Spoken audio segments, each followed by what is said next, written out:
चंदा मांगने गए थे ये लोग, उन्होंने कह दिया क्या रिजल्ट है। उनको जवाब देना चाहिए। रिजल्ट ये है कि आज जितने भी शादी विवाह कार्यक्रम हो रहे हैं सभी अपनी धर्म संस्कृति से हो रहे हैं। ये रिजल्ट है हमारा। सभी गोड़माना धर्म संस्कृति को मान रहे हैं, पीला गमछा डाल रहे हैं। कुसमी की महिलाएं माताएं बैठी हैं, ये लोग कुसमी से आई हैं, भुमार से कुछ लोग आए हैं। क्यों आए हैं? अपनी समाज को जगाने के लिए। अगर ये लोग साक्षात नहीं हैं, ये लोग नहीं बोल पा रहे हैं, तो उनकी बात हम रखें। उधर घर भी चलाना है, इधर समाज को भी देखना है। लेकिन समाज के लोग ऐसे हैं कि इनसे पूछ लीजिए, जिसको भी अगर डाउट होगा चंदा मांगने जाते हैं तो क्या करोगे? अगर कार्यक्रम कराने की औकात नहीं है, खुद अपने जेब के पैसे का लगा लो, चंदे से कार्यक्रम मत करो। सीधा जवाब आता है। सोचिए, अगर ये लोग सामाजिक कार्यक्रम में अपना हिस्सा लेना छोड़ दें, समाज के लिए अपना दिन रात एक करना छोड़ दें, तो क्या ये कार्यक्रम हो पाएगा? आपसे मैं जवाब जानना चाहता हूँ। नहीं हो पाएगा। किसी एक की बस की बात नहीं, क्योंकि हमारे समाज में इतना बड़ा आदमी नहीं है कि 50,000 खर्चा कर दे। इतने सारे कार्यक्रम हैं, 50,000 खर्चा कर दे कि कार्यक्रम हो जाए। राम डीजे ये बैठे हैं, हर जगह इनका डीजे जाता है, हर जगह ये जैसे सेवा म्यूजिकल ग्रुप जाता है, फ्री में सेवा देते हैं। कोई आ गया ऐसे अपना बड़ाई करने के लिए कि हाँ हम हैं, ये हैं, 4,000 देंगे, क्या उनसे कुछ होगा?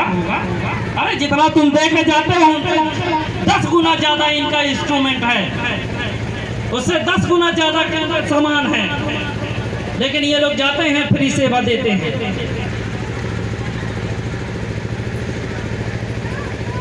ये स्थिति है।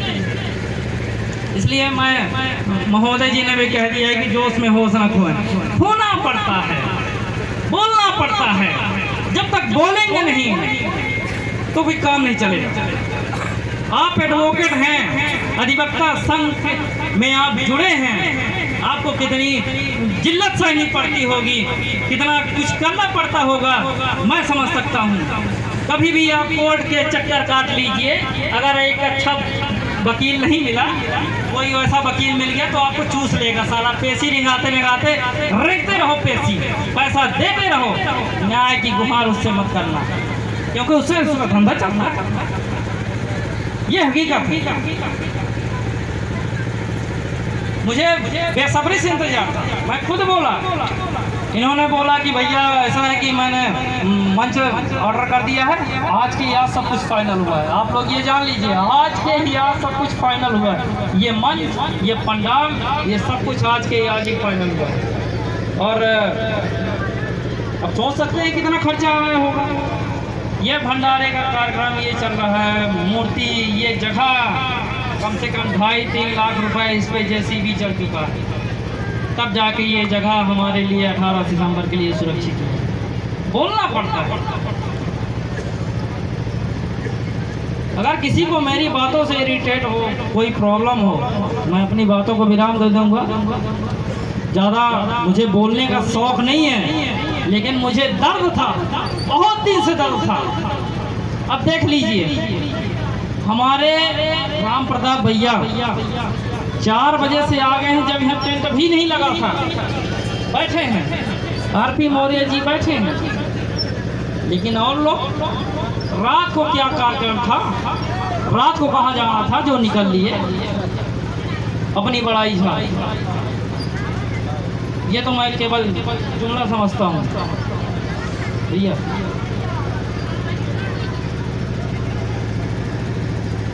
इशारों में बात हो रही है।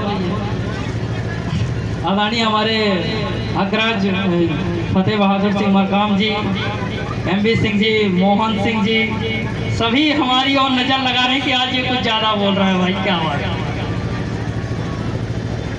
आपके ही मार्गदर्शन पे दिखाए हुए, जब तक हम युवाओं में जोश नहीं भरेंगे, इनके खून में उबाल नहीं आएगा। हमारी माताएं बहनें बेटियां बैठी हैं, इनका खून ठंडा हो पड़ा है, लेकिन जब तक ये मंच से सुनेंगे नहीं तो इनके खून में उबाल नहीं आएगा। आप लोग ये जान लीजिए कि आप अगर मनरेगा में भी मजदूरी करने जाती हैं तो हम मेट भी आपको उस निगाह से देखता है कि ये लेबर मजदूर हैं, इनके साथ शोषण करना चाहिए। ये स्थिति है यार, क्या कर सकते हैं। उसका केवल एक ही जरिया है कि हमारा समाज एक हो, संगठित हो, शिक्षित हो। भीमराव अंबेडकर जी का भी एक वाक्य मुझे आज याद आता है। पहले शिक्षित हो, फिर संगठित हो, इसके बाद संघर्ष की लड़ाई लड़ो।